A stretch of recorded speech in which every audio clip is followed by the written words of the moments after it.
Franklin's Halloween.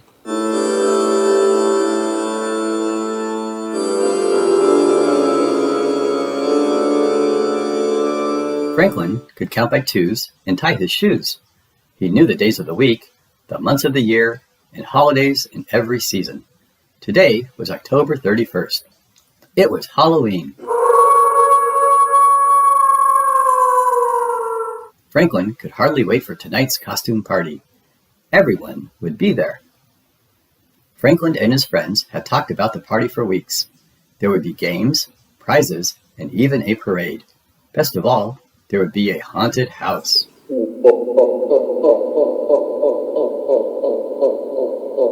I think there'll be bats and spiders, said Franklin.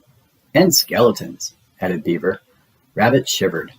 My sister says she saw a real ghost in there last year. That's silly, Rabbit, said Beaver. There are no real ghosts. All of Franklin's friends were excited because of the costume contest. Franklin wasn't sure what he was going to wear. He tried on everything in his dress-up trunk, but nothing seemed quite right. Beaver and Goose were keeping their costumes secret. Try to find us at the party, they giggled. Fox was also mysterious about what he was going to be. Look for something gruesome, he said. That gave Franklin an idea. He would be something creepy. It took Franklin more than an hour to make his costume. As soon as it was done, he sneaked up behind his father and tapped him on the shoulder. Trick or treat, said Franklin. Ah, gasped his father. Who are you? In his deepest, spookiest voice, Franklin answered. It's me, Franklinstein.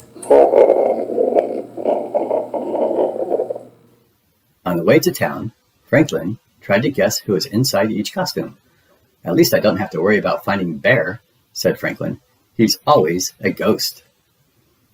By the time Franklin and his parents arrived, the party had started. Franklin spotted a ghost at the apple bobbing and hurried towards him. Hello, Bear, Franklin said. Ooh,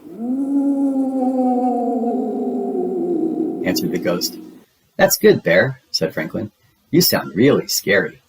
Franklin bobbed for an apple, then he ran to the pumpkin toss. It was his favorite game because he always won a treat.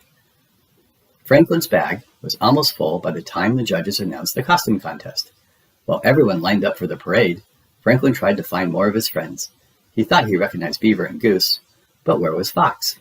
They marched around the building twice.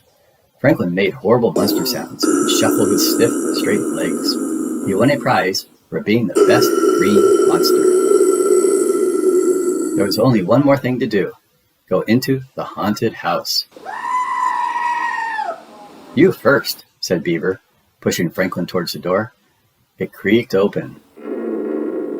A skeleton rattled. Chains clanged. There were moans. Franklin stepped on something crunchy. Suddenly, a big hairy hand reached out of the darkness. Franklin's heart beat hard and fast, but before he could scream, a light was flicked on. Trick or treat, shouted Mr. Mole. Franklin looked around nervously. Then he laughed.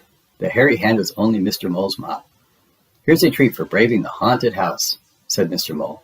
A ghost came before you. He got so scared, he flew away. But Bear can't fly, said Franklin.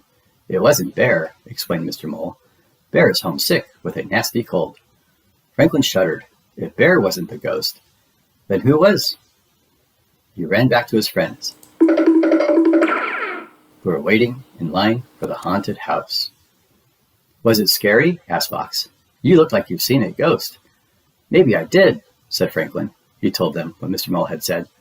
You mean that Bear was never here? Asked Beaver. Franklin shook his head. The ghost flew over them. It swooped low and called, Ooh! Rabbit twitched. So what is white, says who, and flies?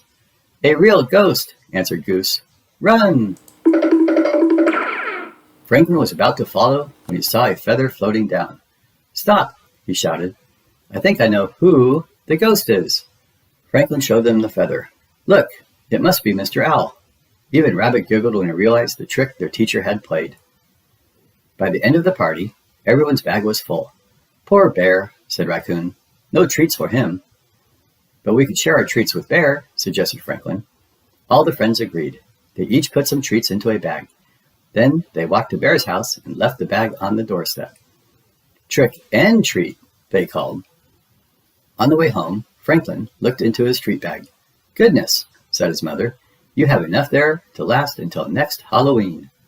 Maybe, said Franklin, sampling a few. Yummy! But secretly, he hoped the treats would last until the end of the week. To the end. Thanks for watching. Please subscribe.